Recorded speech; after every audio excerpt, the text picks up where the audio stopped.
Assalamualaikum warahmatullahi wabarakatuh. Baik, perkenalkan nama saya Dea Skandari dengan NIM F1F1 260 dari Program Studi Farmasi Fakultas Kedokteran dan Ilmu Kesehatan Universitas Jambi angkatan 2020. Baiklah, pada mata kuliah kali ini yaitu fitokimia, kita akan membahas tentang isolasi fenolik.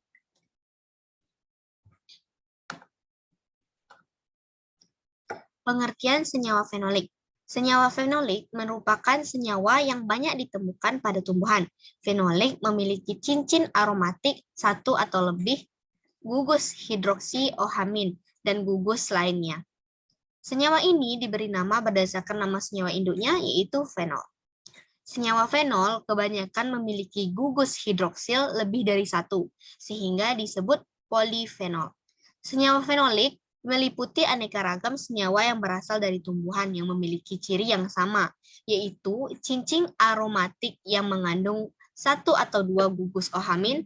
Senyawa fenolik di alam terdapat sangat luas, mempunyai variasi struktur yang luas juga, mudah ditemukan di semua tanaman, baik itu daun, bunga, maupun buah, hingga ribuan senyawa fenolik alam telah diketahui. Nah, untuk strukturnya antara lain flavonoid, fenilmonosiklik sederhana, fenilpropanoid, polifenol, lignin, melanin, tannin, dan quinon fenolik. Ekstraksi. Beberapa metode ekstraksi senyawa organik bahan alam yang umumnya digunakan antara lain adalah yang pertama, maserasi. Maserasi merupakan proses perendaman sampel dengan pelarut organik yang digunakan pada temperatur ruangan. Proses ini sangat menguntungkan dalam isolasi senyawa bahan alam, karena dengan perendaman sampel tumbuhan akan terjadi pemecahan dinding dan membran sel akibat perbedaan tekanan antara di dalam dan di luar dinding sel, sehingga metabolit sekunder yang ada di dalam sitoplasma metabolit sehingga dalam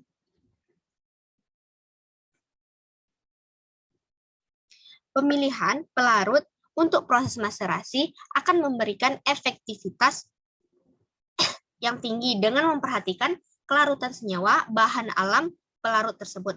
Secara umum, pelarut metanol merupakan pelarut yang paling banyak digunakan dalam proses isolasi senyawa organik bahan alam karena dapat melarutkan seluruh golongan metabolit sekunder.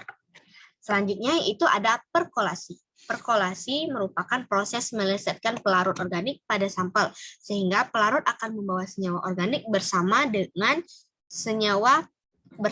dengan pelarut.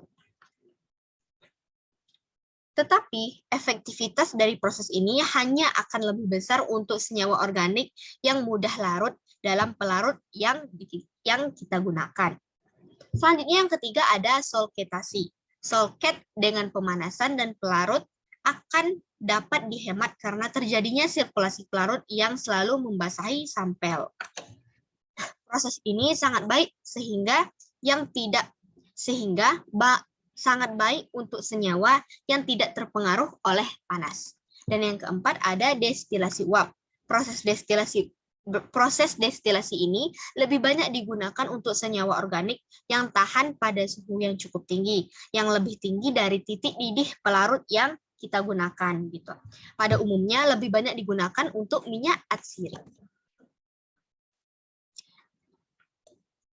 Dan yang terakhir itu ada pengempaan. Metode ini banyak digunakan dalam proses industri seperti pada isolasi CPO dari buah kelapa sawit dan isolasi dari daun gambir, di mana proses ini tidak menggunakan pelarut sama sekali. Selanjutnya itu ada uji fitokimia. Uji fitokimia dilakukan untuk mengetahui komponen bioaktif yang terdapat pada suatu bahan. Uji fitokimia itu sendiri terdiri dari uji alkaloid, steroid, flavonoid, saponin, dan juga fenol.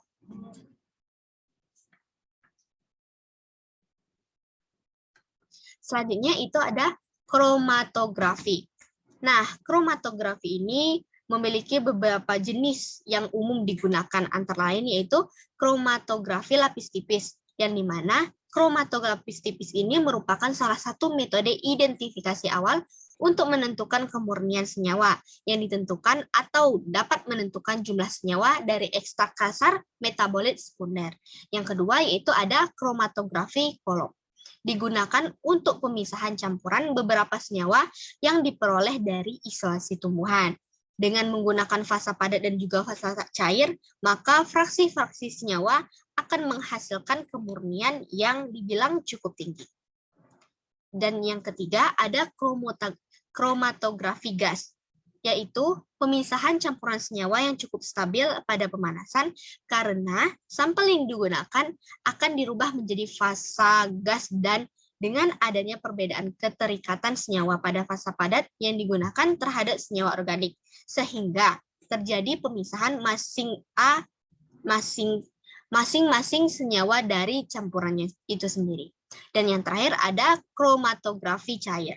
Lebih dikenal dengan HPLC, High Pressure Liquid Chromatography, dan lebih dari 75% dari pemakaian HPLC menggunakan fasa padat ODS atau octadecyl siphon atau C18, sedangkan fasa cair sebagai pelarut membawa senyawa